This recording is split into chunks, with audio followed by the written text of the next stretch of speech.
জানাচ্ছি ইসলামী ব্যাংক উন্নয়ন বাংলাদেশ অনুষ্ঠানে সঙ্গে আছে বিশ্বজিৎ আশিক রহমান।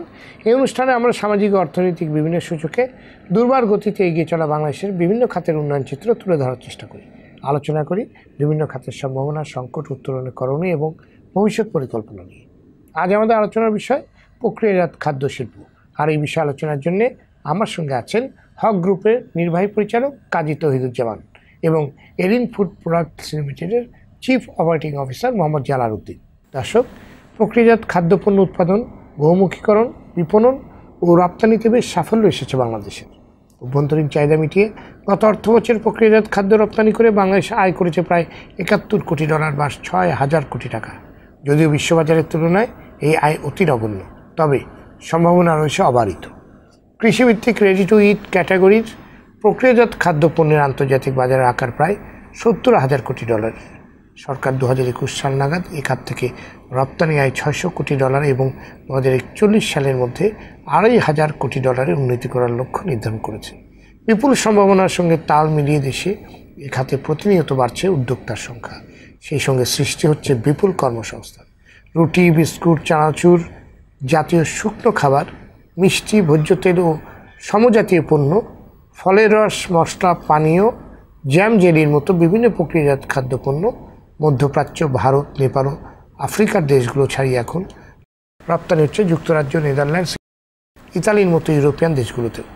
কিন্তু প্রশিক্ষিত দক্ষ জনবল, প্রযুক্তিগত সক্ষমতা ও জ্ঞানের অভাব, গুড এগ্রিকালচার প্র্যাকটিস ও গুড ম্যানুফ্যাকচারিং প্র্যাকটিস যথাযথ অনুসরণের ব্যর্থতা, আন্তর্জাতিক খাদ্যমান নিশ্চিত করতে না পারা সহ বিভিন্ন কারণের সম্ভাবনার তুলনায় অনেকখানি পিছিয়ে আছে এই খাতটি। এই প্রতিবন্ধকতাগুলো কাটিয়ে কৃষি প্রধান বাংলাদেশের প্রক্রিয়াজাত খাদ্যপণ্যের খাতে আরও উন্নয়ন কীভাবে করা যায় তা নিয়েই আজ আমরা আলোচনা করব উন্নয়নে বাংলাদেশ অনুষ্ঠানে। স্বাগত আপনাদের RTV স্টুডিওতে। ধন্যবাদ। জনাব তৌহিদুজ্জামান, প্রক্রিয়াজাত খাদ্য উৎপাদনে বাংলাদেশের প্রকৃত অবস্থাটা আসলে কী অবস্থায় আমরা রয়েছি? প্রক্রিয়াজাত খাদ্যর ক্ষেত্রে বাংলাদেশের ব্যাপক উন্নয়ন হয়েছে এবং এটার ভবিষ্যৎ অনেক দূর বলা যাবে। ভবিষ্যৎ অনেক ভালো বা মানে আমি যদি বলি যে এটা অনেক দূর নিয়ে যাওয়ার একটা সম্ভাবনা আছে, কিন্তু এখানে অনেক কিছু করণীয় আছে।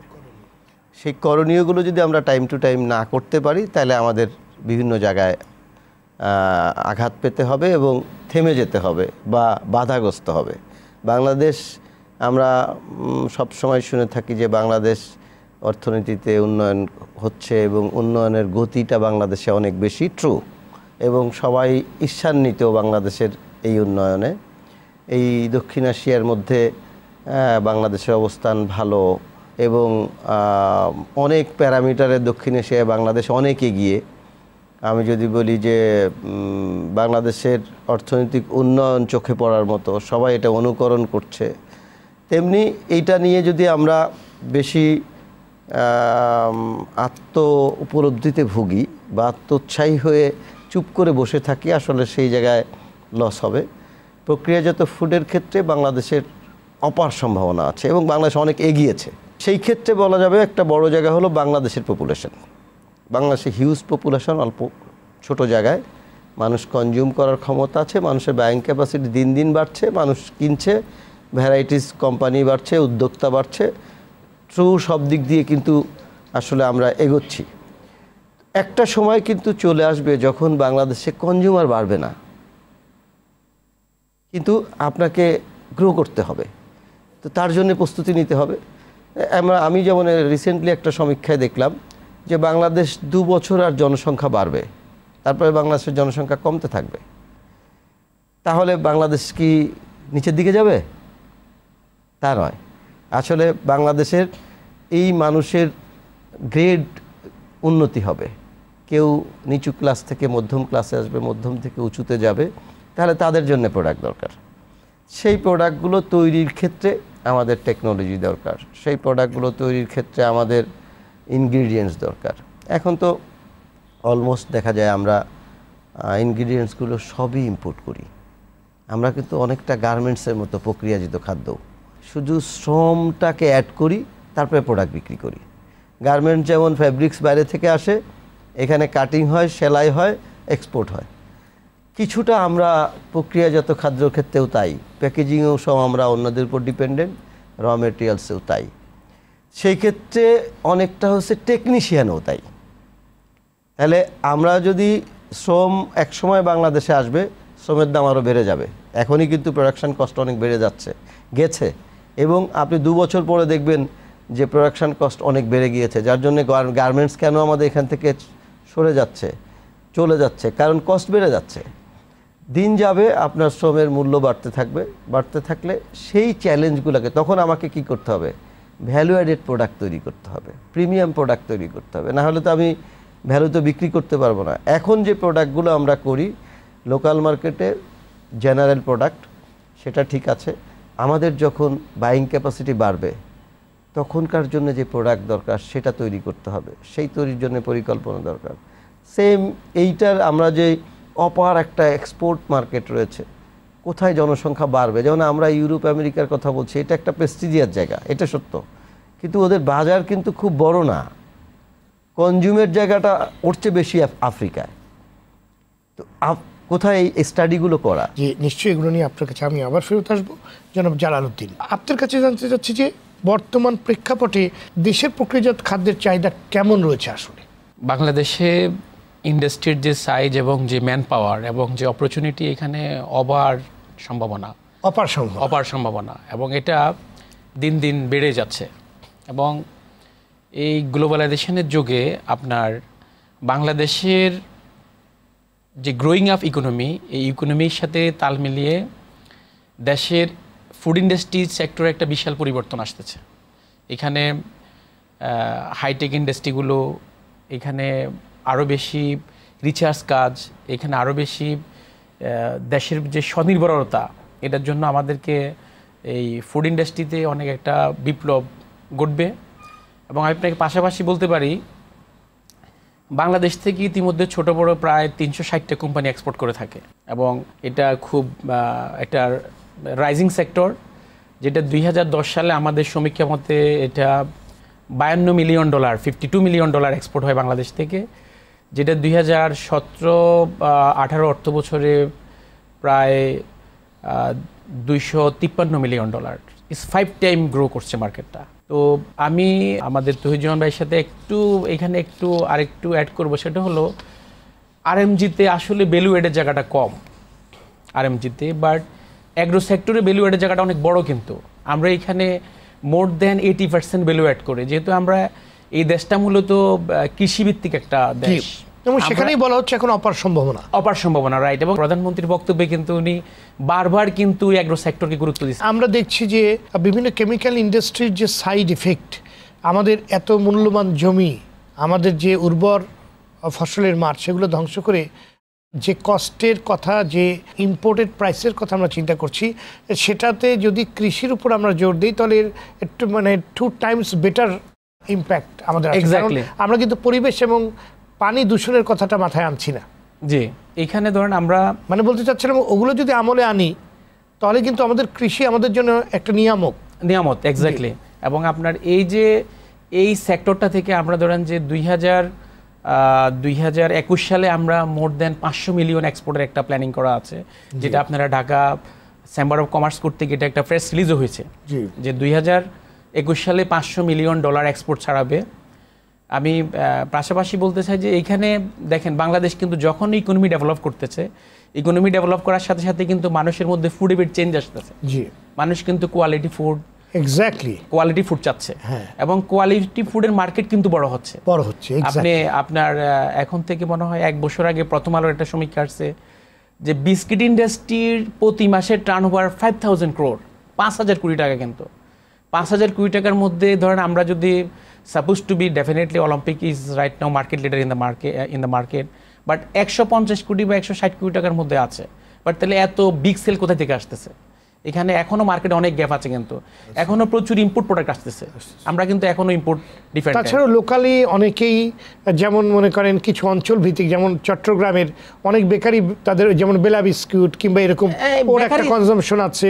আবার যদি আপনি বিভিন্ন জায়গায় বিভিন্ন কুষ্টিয়া টুষ্টিয়া বিভিন্ন জায়গায় ছোট ছোট বেকারি আছে, তাদের ওখানে কিন্তু লোকাল বিস্কিট তৈরি হচ্ছে, কুকিজ তৈরি হচ্ছে, তারাও কিন্তু বিক্রি করছে। একটা চেঞ্জ আসছে, কিন্তু চেঞ্জ আসছে, আমি কোয়ালিটি জিনিস সবাই চাচ্ছে। আমি আপনাকে বলি, আমরা বলি যে প্রতি 5 কিলোমিটার অন্তর হলো একটা বেকারি আছে এভারেজে। আপনি দেখবেন একটু এটা সমীক্ষা যে 5 কিলোমিটার অন্তর একটা বেকারি আছে, এবং এই বেকারির সেল কিন্তু বিশাল, এবং এই সেলটা কিন্তু মার্কেটে ইতিমধ্যে কিছু বড় গ্রুপগুলো কিন্তু তারা কিন্তু এগুলাকে টেক ওভার করতেছে অপরচুনিটি। আপনি জানেন যে আমরা এখন কিন্তু, যেমন আমি যদি বলি অল টাইম প্রাণের একটা বেশ ভালো কাভারেজ, এবং আকিজ তারা নিয়ে আসছে, ইভেন ফ্রেশ নিয়ে আসতেছে। তার মানে এখনো কিন্তু মার্কেটে স্টিল গ্যাপ আছে কিন্তু, এবং যখনই এই প্রোডাক্টগুলো আসতেছে তখনই কিন্তু আমরা কাস্টমারের মধ্যে চেঞ্জ পাচ্ছি। কিন্তু কাস্টমার কিন্তু প্রাইস ফ্যাক্টর না, quality factor, packaging factor, get up factor. তার মানে হচ্ছে কনজিউমার কোয়ালিটি প্রোডাক্ট চাচ্ছে কিন্তু, এবং কি বড় সম্ভাবনা আমাদের দেশের মধ্যেই তৈরি হয়ে রয়েছে। বিশাল বিশাল বিশাল বিশাল। আপনার কাছে আবার আসবো জনাব তৌহিদুজ্জামান। এই যে বিভিন্ন তথ্যপত্র বলছে খোদ দেশের ভিতরে রেডি টু ইট ক্যাটাগরির খাদ্যের বিপুল চাহিদা তৈরি হয়েছে। মানুষের কিন্তু হ্যাবিটও চেঞ্জ হয়েছে, মানুষ এখন অনেক ব্যস্ত। মানুষ কিন্তু আস্তে আস্তে ওই বাসায় তৈরি করা খাবারের চেয়ে মানে রেডি টু ইট যেটা আপনি এখনই ফ্রিজার থেকে বের করে নিয়ে, মানে যেগুলো আপনারা তৈরি করছেন সেগুলোকে একটু ভেজে দিয়ে দিলাম, ওগুলোর প্রতি আগ্রহী হচ্ছে, এবং এটা ক্রমান্বয়ে বাড়ছে। আসলে এই যে বিশাল বড় চাহিদা তৈরি হচ্ছে, এই চাহিদা পূরণে দেশীয় শিল্প প্রতিষ্ঠানগুলোর সক্ষমতা এবং স্বয়ংসম্পূর্ণতা কতটুকু তৈরি হচ্ছে বলে আপনি মনে করেন? দেশীয় শিল্প প্রতিষ্ঠানের এই ক্ষেত্রে সক্ষমতা বলতে আমি যদি ফিনান্সিয়াল জায়গা বলি, খুব স্ট্রেংথওয়ালা অনেক কোম্পানি আছে, এবং অনেক কোম্পানি ফুডে অলমোস্ট বাংলাদেশে এখন সবাই বুঝতে পেরেছে ফুড একটা বিরাট সেক্টর, এবং আরও বড় সেক্টর হতে যাচ্ছে। যার জন্য বাংলাদেশে বড় বিজনেস হাউস যারা আছে, যারা বিশেষ করে অন্য বিজনেসে ছিল, তারা সবাই ফুডে আসছে, এবং ইতিমধ্যে বড় বড় যত গ্রুপ আছে ঘুরে ফিরে আমরা দেখছি সবাই আস্তে আস্তে ফুডের মধ্যে চলে আসছে। ফুড মানে এর পিছনে কারণ হলো যে বাংলাদেশের মানুষের ফুড অভ্যাস চেঞ্জ হচ্ছে। এই যে আপনি যেটা বললেন ব্যস্ততার কারণে রেডি টু ইট, এটা আপনি এখন রুটি পাওয়া যায় যেটা আমরা চিন্তাই করতাম না, লাল আটার রুটিও রেডি পাবেন, জাস্ট খুলে আপনি হালকা ভেজে নেবেন। আপনি এখন বিভিন্ন পিঠা রেডি পাবেন, আপনি সিঙ্গারা সামোসা সবই তো আগেই ছিল। পিঠা আপনি এই যে ভাপা পিঠা, পুলি পিঠা, এগুলো আপনি ফ্রোজেন ফুড পাবেন, জাস্ট একটু গরম করে নিয়ে খাওয়া যায়। মানে এই যে আমরাও এন্টারপ্রেনাররাও বুঝছে যে এই জায়গাগুলো ডেভেলপ করতে হবে। হ্যাঁ, সেই জায়গাটা কি চ্যালেঞ্জও আছে। চ্যালেঞ্জের জায়গাগুলো কাজ না করে আমরা যদি শুধুমাত্র আহ্লাদিত হয়ে থাকি, তাহলে আমরা আটকে যেতে হবে। আমি সেই জন্য বারবার quality, storage, transportation, quality, sustainable quality. আর আরেকটা হলো বাংলাদেশের যে এখনও বাংলাদেশের এক শ্রেণীর আপার শ্রেণীর লোকের বাংলাদেশের প্রোডাক্টের প্রতি একটা নেগেটিভ ধারণা আছে। আপনি এখনও মনে করে বাংলাদেশের কিছু শ্রেণীর লোক যে বিদেশিটা খেতে হবে, একটা বিদেশি জিনিসের প্রতি একটা বিদেশ প্রীতি, মনে করে যে বাংলাদেশের প্রোডাক্টটা বোধহয় ভালো না। এখানে তাকে আমি একেবারেও দোষ দিব না, কারণ ওই তার লেভেলের প্রোডাক্টও তৈরি করতে হবে। ওই টেকনিশিয়ানের জায়গাটা আমাদের টেকনিশিয়ান তৈরি করতে হবে, আমাদের ইনস্টিটিউট লাগবে। ফুডের যে আমরা এত অপার সম্ভাবনা দেখছি, ফুডের টেকনিশিয়ান তৈরি করার জন্য কোনো ইনস্টিটিউট নাই। খুব একটি গুরুত্বপূর্ণ কথা বলেছেন, মানে এটা খুব দরকার। আপনি কি করি, আমরা একটা লোককে ইন্ডিয়া ট্রেনিংয়ে পাঠাই, একটা লোককে শ্রীলঙ্কা পাঠাই, একটা থাইল্যান্ডে পাঠাই ট্রেনিংয়ের জন্য, কি কিছু শিখে আসুক, এখানে নতুন নতুন একটা প্রোডাক্ট তৈরি করবে। আবার আমরা ইন্ডিয়া থেকে একটা লোক হায়ার করে নিয়ে আসি, কি করে পয়সাগুলো ওরা নিয়ে যায় আমাদের থেকে। কিভাবে নেয়? ওরা আমাকে একটা প্রোডাক্ট ডেভেলপ করে দিয়ে যাবে। ওকে আমি হয়তো সাপোজ মনে করেন 5 লাখ টাকা দিচ্ছি, ও এসে ওকে থাকা খাওয়া যাওয়ার সব পয়সা দিচ্ছি আমি, ও এসে একটা প্রোডাক্ট ট্রায়াল করে আমাকে একটা প্রোডাক্ট ডেভেলপ করে দিয়েছে। এই যে লোকটা ডেভেলপ করে দিয়ে যাচ্ছে, আমাকে ওই লোক বানাতে হবে। ওই লোক বানাতে হলে আমার ইনস্টিটিউট দরকার। ধন্যবাদ জনাব জালালউদ্দিন। যে কথাটি এইমাত্র আমরা আলোচনা করলাম যে আসলে ইন্ডাস্ট্রিকে ওই পর্যায়ে দেখতে গেলে আমাদের সাস্টেনেবল, কোয়ালিটিফুল এবং লোকবল এই সব কিছুই করতে হবে। খাদ্য প্রক্রিয়াকরণ খাতে প্রায় 7 শতাধিক শিল্প প্রতিষ্ঠান গড়ে উঠেছে বাংলাদেশে। এই প্রতিষ্ঠানগুলো কতটুকু কমপ্লায়েন্স, কতটুকু অনুসরণ করছে সেটা যদি আপনি আমাদের বলেন। আপনার বাংলাদেশে কমপ্লায়েন্সের জন্য অলরেডি গভর্নমেন্টের কতগুলো কন্ট্রোল বোর্ডে কাজ করতেছে। আপনারা অবশ্যই জানেন যে BSTI is one of the important playing role institute, তারা করতেছে। পাশাপাশি আপনার নিরাপদ খাদ্য কর্তৃপক্ষ ওনারাও কাজ করতেছে। এরপরও হচ্ছে আমরা বলবো যে যারা আমরা এই ইন্ডাস্ট্রিতে যারা আছে বা যারা আসবে, যারা বর্তমানে আছে, এরা ডেফিনেটলি আমরা বর্তমান সময়কে বিবেচনা করে বর্তমান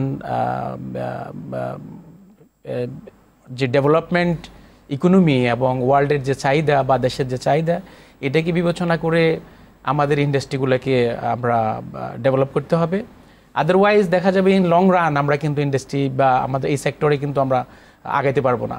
অলরেডি গভর্নমেন্টের বেশ কিছু ইনিশিয়েটিভও আছে কিন্তু, এবং বেশ কিছু ইতিমধ্যে কিছু ল্যাব ফ্যাসিলিটিস আসতেছে, এবং কিছু ইন্টারন্যাশনাল অর্গানাইজেশনগুলোও কিন্তু আমাদেরকে হেল্প করতেছে কোয়ালিটির ব্যাপারে। যেমন আপনি HGS বলেন, ব্যুরো ভেরিটাস বলেন, এরা কিন্তু আমাদের বিভিন্ন ডেভেলপমেন্ট নিয়ে, কোয়ালিটি নিয়ে কিন্তু ওদের থেকে আমরা কাজ করাচ্ছি।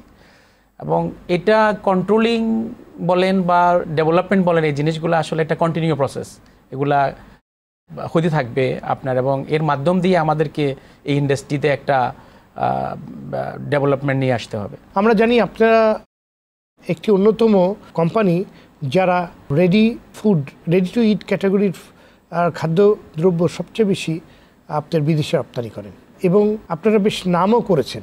কিন্তু বিদেশে রপ্তানির ক্ষেত্রে কি কি শর্ত আপনাদের পূরণ করতে হয় এই রপ্তানির ক্ষেত্রে?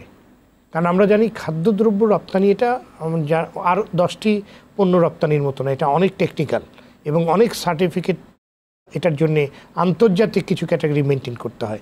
কি কি মানদণ্ড আপনাদের আসলে পূরণ করতে হয়, অনুসরণ করতে হয়? ধন্যবাদ। আমরা আসলে এক্সপোর্টে we are holding second position in our sector.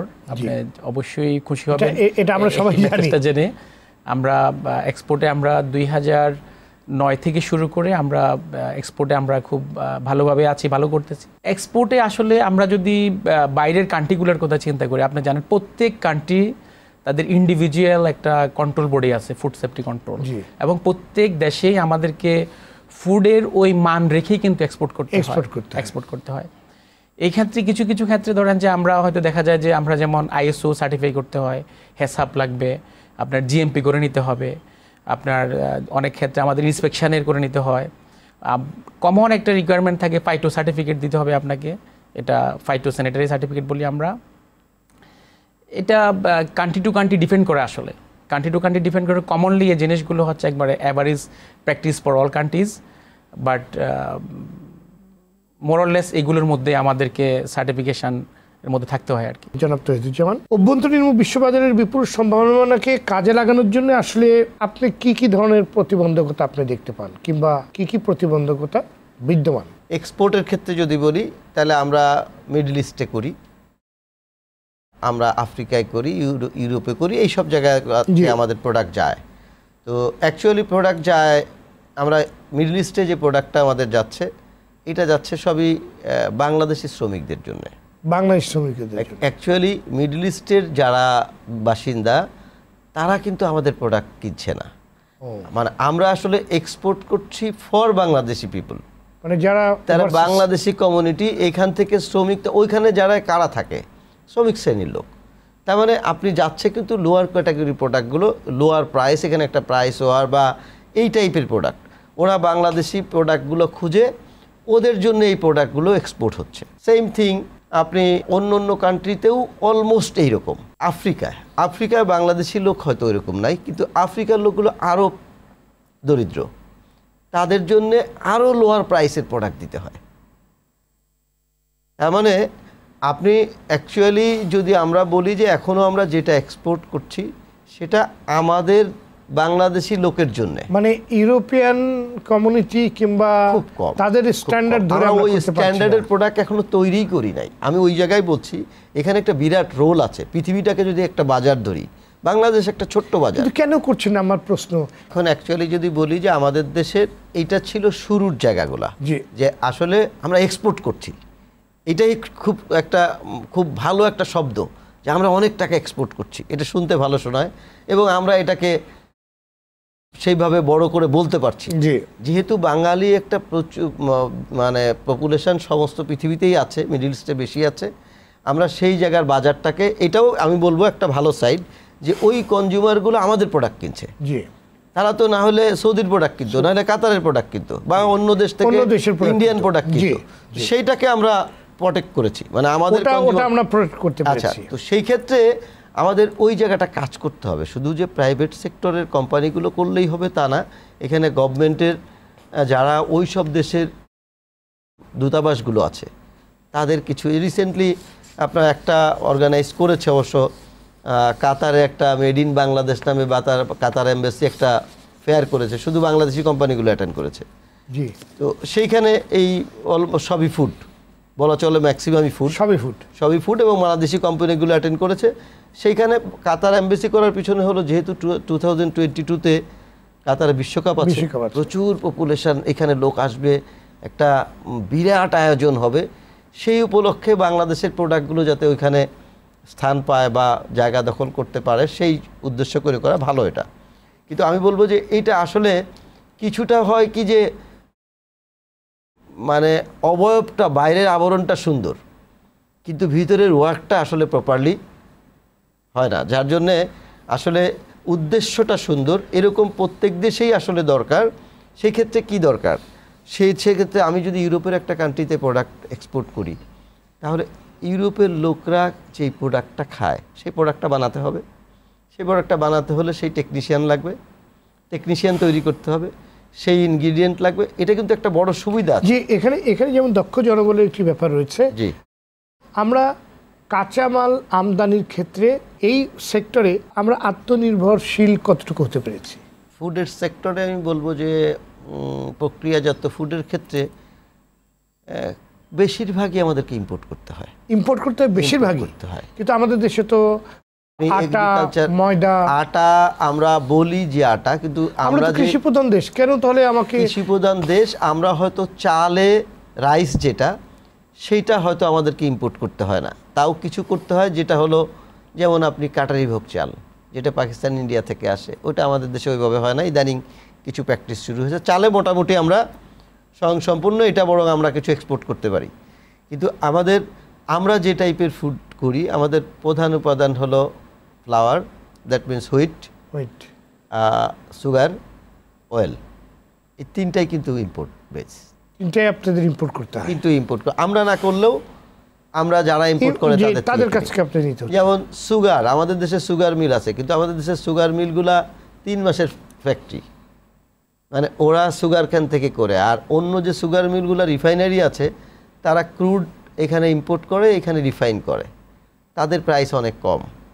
আর আমাদের দেশের সুগার মিলের প্রাইস অনেক বেশি, ডেফিনেটলি আমাদেরকে কিনতে হয়। কিন্তু ওইটা আলু উৎপাদনে বাংলাদেশ কিন্তু পৃথিবীতে 8ম। তাহলে এই আলু থেকে যে আমরা যে কাঁচামাল মানে আমাদের নিজেদের, সেটাকে আপনারা কতটুকু কাজে লাগাতে পারছি? হ্যাঁ, আলু একটা জায়গা আছে যে আমাদের, এটা তো আমদানি করে আনতে হচ্ছে না, এটা আমদানি করতে হচ্ছে না। এরকম কিছু জিনিস আছে যে আমরা খুব ভালো করছি। কিন্তু আমরা যেহেতু আমি বিস্কিট নিয়ে কাজ করি, সেই জন্য বিস্কিটের ক্ষেত্রে অলমোস্ট দেখা যাচ্ছে যে আমাদেরকে প্যাকিং ম্যাটেরিয়াল সবই ইম্পোর্ট করতে হয়। আপনার র্যাপার যেগুলো করতে হয়, এগুলা ম্যাটেরিয়াল ইম্পোর্ট করতে হয়, এখানে তো প্রিন্ট হয়, কাগজ। আমরা শুনেছি বাংলাদেশে আলু হলেও বিশেষ করে চিপসের ক্ষেত্রে আরও কিছু খাদ্যপণ্য তৈরি করতে সেই আলুও নাকি ইম্পোর্ট করে আনতে হয়। হ্যাঁ, কিছু ক্ষেত্রে করতে হয়। জি, কিন্তু আমাদের আলু তাহলে আমরা কাজে লাগাতে পারি না কেন? আমরা সেই রকম আলু এখানে তৈরি করছি না। এই জায়গাটাই কাজ, এই যে স্পেশালাইজেশন। জি, এই স্পেশালাইজেশন নিয়ে আপনার কাছে আমি আসব, জনাব জালালউদ্দিন। কাঁচামালের ক্ষেত্রে আমরা কেন সক্ষমতা গড়তে পারছি না, কিংবা আমদানির যে ব্যাপারটি সেই ক্রাইসিসটা কাটিয়ে উঠতে পারছি না কেন, যেখানে আমরা কৃষিভিত্তিক দেশ, যেখানে সকল কৃষি পণ্য আমার দেশে হয়? সংকটটা কোথায়? ধন্যবাদ আপনাকে। আমি আপনার এই প্রশ্নের উত্তরে আগে আমি একটু বলবো যে আমাদের তহিদ ভাই যেটা বলেছেন যে আমরা এক্সপোর্ট মার্কেটে আসলে মানে আমরা যে শুধু বাংলাদেশিদেরকে নিয়ে কাজ করি, এই জায়গাটাতে একটু আমি ওনার সাথে আর্গু করবো। সেটা হলো আমরা আমাদের যে প্রোডাক্ট, আমরা দক্ষিণ এশিয়ার সাবকন্টিনেন্টাল কান্ট্রিগুলো নিয়ে আমরা কাজ করি, এবং আমরা কিছু কিছু প্রোডাক্ট আমরা একদম সারা ওয়ার্ল্ডকে নিয়ে কাজ করি। যেমন আমি বলি আপনাকে, যেমন এটা belt to belt, country to country আপনার ফুড হ্যাবিট একটু চেঞ্জ আসে, এবং এই ফুড হ্যাবিটের চেঞ্জের কারণে দেখা যাচ্ছে আমরা যে সমস্ত প্রোডাক্টগুলো এখনও বানাচ্ছি, এটা কিন্তু আমরা বাংলাদেশিকে কেন্দ্র করে, এশিয়ান পিপলকে কেন্দ্র করে আমরা বানাই। এই জন্য আমাদের কাস্টমারটা আসলে ঘুরে ফিরে এই জায়গাটায় আমরা থাকি। বাট আমি যদি একটু চেঞ্জ করে বলি, যেমন জুস, ম্যাঙ্গো জুসের কাস্টমার কিন্তু সারা পৃথিবীর মানুষ। এটা কিন্তু কোনো ন্যাশন এখানে ক্যাটাগরিজ নাই। কিন্তু ইভেন আপনাকে একটা ছোটো সমীক্ষা বলি, আমাদের বাংলাদেশ থেকে যে এক্সপোর্ট হয়, এই এক্সপোর্টে spices the holding first position, second position mango জুসের, থার্ড পজিশন হচ্ছে ফ্লেভার ড্রিঙ্কসের, ফোর্থ পজিশন হচ্ছে বিস্কিটের। কিন্তু বিস্কিটের মার্কেটটাও কিন্তু আমরা যদি বলি যে এটা কিন্তু কোনো নেশান না, কিন্তু এটা সারা পৃথিবীর মানুষ খাচ্ছে। বাট আমি যদি স্পেশালাইজ কিছু বলি যে আমি ফ্রান্সের বা মিডল ইস্টকে কেন্দ্র করে বানাবো, তাইলে কিন্তু মিডল ইস্টের লোকের ফুড হ্যাবিট আমাকে স্টাডি করতে হবে। ফুড হ্যাবিট স্টাডি করে আমরা ওই প্রোডাক্ট নিয়ে আসলে ডেফিনেটলি আমরা ওই মার্কেট ঢুকতে পারবো। রিসার্চ কাজ করতে হবে, এটাকে মার্কেটটাকে ডেভেলপ করার জন্য কিছু রিসার্চ করে নিতে হবে। তো আমি তৈরির সাথে আরেকটু একটা জায়গায় আমি আরেকটু বলবো যে ব্যারিয়ার কি আসলে, কেন পারতেছি না, প্রতিবন্ধকগুলো কোথায়। যেমন আপনি জানেন যে আমরা আমাদের এখান থেকে আমরা যদি বাংলাদেশ থেকে বা ইভেন এই প্রোডাক্টগুলো India, Pakistan, even Nepal, even Myanmar, Sri Lanka এরা এক্সপোর্টটা করতেছে এবং তারা নিচ্ছে। বাট বাংলাদেশ থেকে কিন্তু আমরা কোনো কন্টেনার জাস্ট টাইম দিতে পারতেছি না, ডিউ টু আমাদের শিপিং একটা প্রবলেম, ফুড প্রবলেম। আমি বলবো যে আমাদের গভর্নমেন্ট অনেক পজিটিভ, মাননীয় প্রধানমন্ত্রী অনেক পজিটিভ, এবং উনি অ্যাগ্রো সেক্টরকে আগায় নেওয়ার জন্য ওনার প্রচণ্ড রকম ভাবনা। এবং এই ইন্ডাস্ট্রিতে আপনাকে আমি আরেকটা সমীক্ষা দিই, ধরেন 2010 সালে বাংলাদেশ থেকে টোটাল এক্সপোর্ট ছিল 16,000 কোটি টাকা। 2018 সালে এসে এটা টোটাল এক্সপোর্ট হলো 34,000 কোটি টাকা, ডাবলের থেকে বেশি। বাট আমি যদি শুধু অ্যাগ্রো সেক্টরকে বলি, অ্যাগ্রো সেক্টর আমরা 2010 সালে এক্সপোর্ট করি 52 মিলিয়ন, সেটা 2018 সালে এসে হয়ে গেছে প্রায় 253 মিলিয়ন, 5 টাইমস ডেভেলপ করছে। তাহলে এই জায়গাটা আমাদের কাজ করার অনেক স্কোপ আছে। আর আপনার প্রশ্ন যেটা ছিল যে আমরা কেন কোয়ালিটি ফুড নিজেরা কেন ডেভেলপ করতেছি না, কেন আমরা আমাদের রিসোর্সকে ইউজ করে আমরা কেন ইন্ডাস্ট্রিকে ডেভেলপ করতেছি না, এখানে তৈব অনেক চমৎকার কিছু পয়েন্ট নিয়ে আসছে, যেখানে এই জায়গাটা ডেভেলপ করার জন্য আসলে আমাদের সমন্বিতভাবে কাজ করতে হবে, ট্রেনিং দিতে হবে, ফার্মার্স লেভেলে ট্রেনিং দিতে হবে, আমাদের রিকোয়ারমেন্ট কি, আমাদের ডিমান্ড কি, আমরা কি চাচ্ছি, এটা ডেভেলপ করতে হবে। এই জায়গাগুলো ফাইন টিউনিং হলে আমাদের ইনপুট নির্ভরতা অনেক কমবে, এবং আমরা আশা করি বাংলাদেশে কিন্তু একটা অপার সম্ভাবনা। বাংলাদেশে বসে, বাংলাদেশের পাশে ইন্ডিয়া 100 কোটি মানুষের দেশ, বাংলাদেশের পাশে চায়না, ওইখানে আরও বড় জনসংখ্যা, সারা ট্রেড কিন্তু এই মানুষকে নিয়ে। এখানে বসে কিন্তু আপনি 300 কোটি মানুষের কিন্তু একটা ট্রেড করতে পারেন, ইজ এ মানে very good sign for us. আমরা ভৌগোলিকভাবে কিন্তু ওই অবস্থানে আছি, ভালো অবস্থানে আছি। জি, নিশ্চয়ই এগুলো নিয়ে আপনার কাছে আমি আবার ফেরত আসবো। নিচ্ছি ছোট্ট একটি বিরতি। দর্শক, ইসলামী ব্যাংক উন্নয়ন বাংলাদেশ অনুষ্ঠান নিচ্ছি ছোট্ট একটি বিরতি, ফিরছে অল্প সময়ের মধ্যেই, সাথেই থাকুন।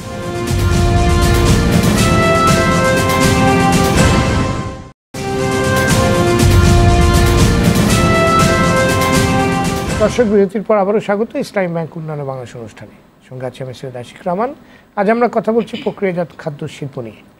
আলোচনা করছেন হক গ্রুপের নির্বাহী পরিচালক কাজী তৌহিদুজ্জামান এবং এরিন ফুড প্রোডাক্ট লিমিটেডের chief operating officer Mohammad Jalal Uddin. ফিরছি আলোচনায়। তৌহিদুজ্জামান, সাম্প্রতিক করোনা ভাইরাসের কী ধরনের প্রভাব আমাদের প্রক্রিয়াজাত খাদ্য রপ্তানি খাতে পড়তে পারে, কিংবা অভ্যন্তরীণ এবং আন্তর্জাতিক বাজারে? ধন্যবাদ। আপনি না বললেও আমি এই প্রসঙ্গটা আনতাম, কারণ এটা একটা বার্নিং ইস্যু বর্তমান সারা পৃথিবীতে। করোনা ভাইরাসের কারণে আমাদের র ম্যাটেরিয়াল, প্যাকিং ম্যাটেরিয়াল, এগুলো তো ইম্প্যাক্ট আছেই। শুধু তাই না, আমরা র ম্যাটেরিয়াল, প্যাকিং ম্যাটেরিয়াল পাচ্ছি না, মানে ঠিকমতো টাইমলি পাওয়া যাচ্ছে না, কারণ চায়না নির্ভর সবাই।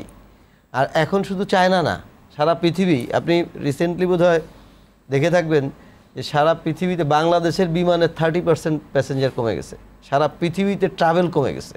জি, ট্রাভেল কমে যাওয়ার কারণে আপনি যদি বলেন যে একজন ট্যুরিস্ট, একজন ট্যুরিজম বিজনেসটা ধস সারা পৃথিবীতেই।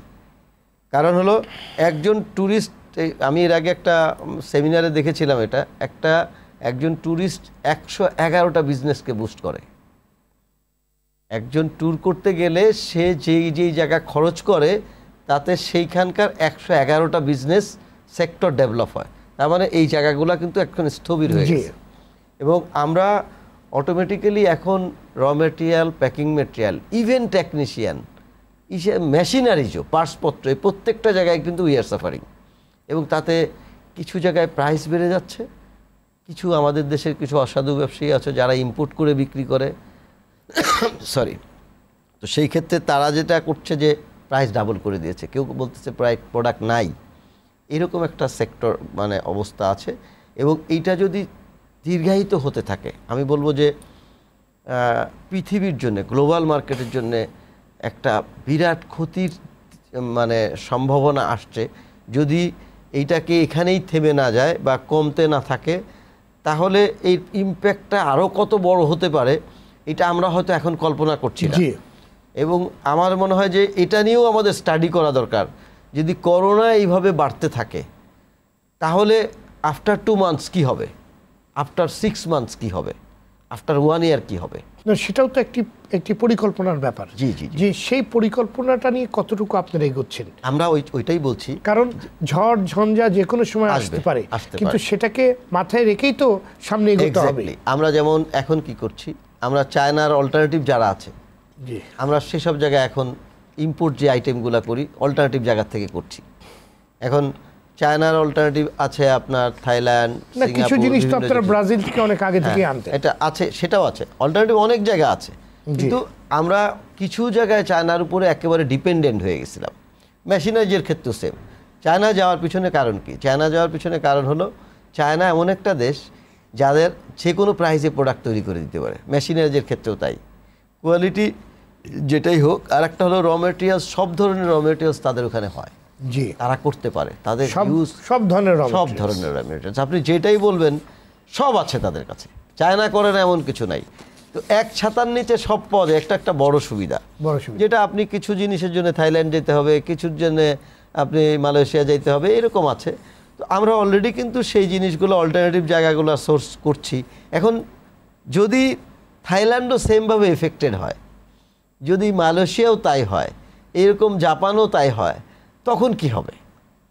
আমি ভয়ের জায়গাগুলো বলছি। জি জনাব জালালউদ্দিন, ঠিক এই একই প্রশ্ন আপনার কাছে আমি করতে চাই যে করোনা ভাইরাসের যে প্রভাব, সেটাকে মাথায় রেখে আসলে আপনারা কি করছেন এবং এর প্রভাব কি হতে পারে দেশীয় এবং আন্তর্জাতিক বাজারে রপ্তানির জন্য আর কি? বাংলাদেশে অলমোস্ট 26 to 28% ইম্পোর্ট চায়না নির্ভর, টোটাল ইম্পোর্টেড। এবং এই করোনার এফেক্টের সাথে সাথেই আপনার তহিদ অলরেডি অনেক ইম্পর্টেন্ট মেসেজ নিয়ে আসছে যে কিছু তো এফেক্টেড করোনার ভাইরাসের কারণে, পাশাপাশি হচ্ছে আমরা কিছু অসাধু ব্যবসায়ীর কাছেও এফেক্টেড হয়ে যাচ্ছি। এবং মার্কেটে প্রচণ্ড রকম প্রাইস ইমব্যালেন্স, যেটা আমাদের ব্যালেন্স ডেভেলপমেন্ট বা ব্যালেন্স মার্কেটে বা ব্যালেন্স প্রোডাকশনের ক্ষেত্রে অনেক বাধা হচ্ছে। তো ইতিমধ্যে আমরা প্রত্যেক কোম্পানি এবং প্রত্যেকের অবস্থান থেকে we are everybody trying for alternative source, because China এত বড় একটা জায়গা করে নিছিল বাংলাদেশ মার্কেটে। দেখা যাচ্ছে আমরা আসলে ডে ওয়ানেই এটা আসলে আমরা ডেভেলপ করতে পারবো না, এটা টাফ, ডে ওয়ানে হবে না, বাট সবাই আমরা এটাকে ডেভেলপমেন্ট করে বিকল্প সোর্সের দিকে যাচ্ছি। কিন্তু সেটা কত দূর? এবং আপনি জানেন যে বিকল্প সোর্সের গেলেই যদি আমরা ইউরোপের দিকে যাই আমাদের জন্য কস্টিং বেড়ে যাবে। বাট যে বেল্টকে আমরা মিন করাচ্ছি, এই বেল্টটি কিন্তু পাশাপাশি চায়নার পাশাপাশি অনেক কান্ট্রি কিন্তু করোনাতে এফেক্টেড অলরেডি হয়ে গেছে। তো এটা আমাদের একটা জাতীয়ভাবে সিদ্ধান্ত নিতে হবে, এই সিদ্ধান্তটা জাতীয়ভাবে নিতে হবে এবং এটা মাথায় রেখে আমাদেরকে আগাইতে হবে যে আফটার 1 মান্থ, আফটার 2 মান্থ প্রস্তুতিটা এখন থেকে নিতে হবে যে আসলে ফাইনালি কি করব আমরা, এক্সিটটা কি হবে, আমাদের প্রত্যেকের এক্সিট প্ল্যানটা কি হবে। ধন্যবাদ। আমাদের আলোচনা একদম শেষ পর্যায়ে। জনাব তহিদুজ্জামান, এই খাতের সুষ্ঠু বিকাশে সরকারের পক্ষ থেকে কি পদক্ষেপ কিংবা সহযোগিতা আপনারা আশা করেন, কিংবা কি ধরনের সহযোগিতা থাকা প্রয়োজন বলে আপনি মনে করেন, পরামর্শ আকারে যদি বলেন সংক্ষেপে। জালাল সাহেব অলরেডি বলেছে যে গভর্নমেন্ট কিন্তু বুঝতে পারছে প্রধানমন্ত্রীও বুঝতে পারছেন যে এই সেক্টরটা, ফুড সেক্টরটা ডেভেলপ করছে এবং এইটাকে পেট্রোনাইজ করতে হবে, নারিশ করতে হবে, এটাকে টেক কেয়ার করতে হবে। এবং সেই টেক কেয়ারের জায়গায় আমার পরামর্শ থাকবে যে দেশীয় শিল্প প্রতিষ্ঠানগুলো যেমন টেকনিশিয়ান তৈরি করার ক্ষেত্রে নিজেদের উদ্যোগ নিবে, বাইরে থেকে ট্রেনিং দেওয়ার ব্যবস্থা করা, লোক তৈরি করা, তেমনি দেশে একটা ফুড টেকনোলজির ইন্ডাস্ট্রি মানে কি বলে ইউনিভার্সিটি বা শিক্ষা প্রতিষ্ঠান থাকা উচিত যেখান থেকে লোক তৈরি হবে। সাথে সাথে বিদেশি বাজার তৈরির জন্যে বা ওই সব দেশের ওই সব জনগণের বা প্রিমিয়াম কনজিউমারদের জন্য প্রোডাক্ট তৈরি করলে সুবিধা হলো সেখানে ভ্যালু অ্যাড করা যায়। আমি যদি 100 টাকার একটা প্রোডাক্ট তৈরি করি 110 টাকা বিক্রি করব, 10 টাকা লাভ করব। কিন্তু আমি যদি 500 টাকার একটা প্রোডাক্ট তৈরি করি ওটায় কিন্তু 200 টাকা লাভ করা যায়। তার মানে ওখানে কোয়ান্টিটি কম হবে কিন্তু প্রফিট বেশি হবে এবং দেশের ভাবমূর্তি উন্নতি হবে। কারণ হলো প্রিমিয়াম প্রোডাক্টটা ওখানে যাচ্ছে। ওই জায়গাগুলোতে উন্নতি করার জন্য প্রত্যেক দেশের দূতাবাসগুলোকে কিছু রোল প্লে করতে হবে। বিজনেস যারা করে, এক্সপোর্ট যারা করে তাদেরকে আমন্ত্রণ করতে হবে, আপনারা কি চান, আপনাদের কী কী হেল্প লাগবে, এখানে এক্সপোর্ট করতে হবে, এখানে এই ধরনের প্রোডাক্ট তৈরি করতে হবে, কী সাপোর্ট লাগবে আপনার। এই প্রত্যেকটা দেশের দূতাবাস যদি এই রোলগুলো প্লে করে তাহলে সারা পৃথিবী বাংলাদেশের একটা বাজার হয়ে যেতে পারে। ধন্যবাদ জনাব জালালউদ্দিন। প্রস্তাব আকারে যদি বলেন সরকারের পক্ষ থেকে কি পদক্ষেপ কিংবা সহযোগিতা আপনারা আশা করেন আর আপনার কি প্রস্তাবনা? ইন্ডাস্ট্রি গ্রো করার জন্য খুব গ্যাস, বিদ্যুৎ খুব ইম্পর্ট্যান্ট। গ্যাসটা আমাদের একটু জটিল আছে ইন্ডাস্ট্রির জন্য। আমরা চাইবো যে জায়গাটায় গভর্নমেন্টের একটু সহযোগিতা লাগবে এবং সহজ সূত্রে লোন দিতে হবে। এন্টারপ্রেনারের অনেক স্কোপ আছে, বাট লোনটা দেখা যায় যে সে প্রপারলি পাচ্ছে না। লোনটা দিতে হবে যাতে সে উদ্যোগী হয়ে তার ইন্ডাস্ট্রিটাকে আরও আগে নিতে পারে। ধরেন বিদেশে মার্কেটের ক্ষেত্রে আমাদের যেমন ব্যাংকিং জটিলতা আছে। আমরা কিছুক্ষণ আগে বললাম যে শিপিং নিয়ে আমাদের একটা প্রবলেম আছে, কিছু সার্টিফিকেশনের ব্যাপার থাকে এবং গভর্নমেন্টের যত জায়গা, অলরেডি তহিদ বলছেন যত জায়গায় ডিপ্লোমেট অফিস আছে ওই জায়গাটা থেকে আমাদের বাজারের একটা বড় সুযোগ। ওই উইংসগুলো কাজ করতে হবে, কমার্শিয়াল উইংসগুলো।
বাংলাদেশকে রিপ্রেজেন্ট করতে হবে, বাংলাদেশের সম্ভাবনাটাকে তুলে ধরতে হবে যে বাংলাদেশ এই সেক্টরটা বুমিং এবং আমরা ক্যাপাবল ওয়ার্ল্ড ক্লাস প্রোডাক্ট তৈরি করার জন্য, এবং বাংলাদেশ এই মুহূর্তে এই প্রোডাক্ট সার্ভ করার মতো রেডি, এই জিনিসটা মিন করাইতে হবে। কারণ এটা আমরা আমাদের অনেক ভালো লাগে। যেমন আমরা লাস্ট একটা এক্সিবিশন, আমি আবারও বলবো, লাস্ট এক্সিবিশনে বাংলাদেশ থেকে ছোট বড় 50টা কোম্পানি পার্টিসিপেট করেছে, এবং এটা আমাদের জন্য কিন্তু অনেক বড় এক্সপোজার, দুবাইয়ের মতো একটা দেশে যে আমরা অনেক বড় এক্সপোজার আমাদের জন্য।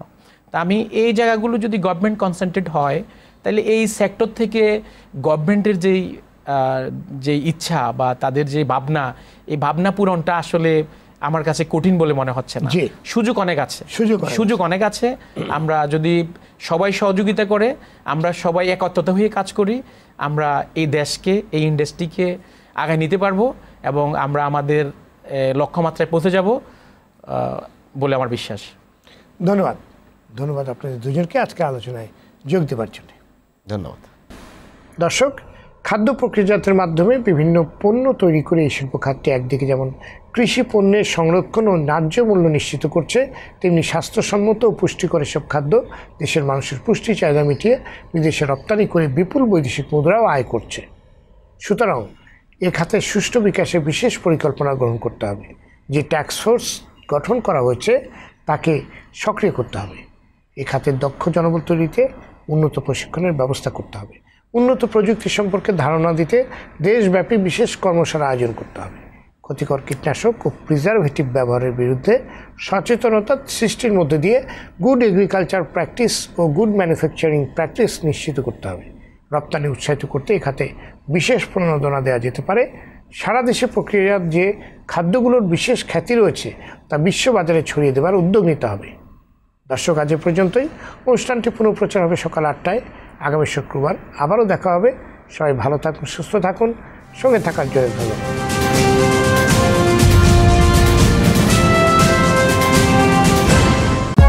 For more updates, subscribe and press the bell icon on YouTube app and never miss another update.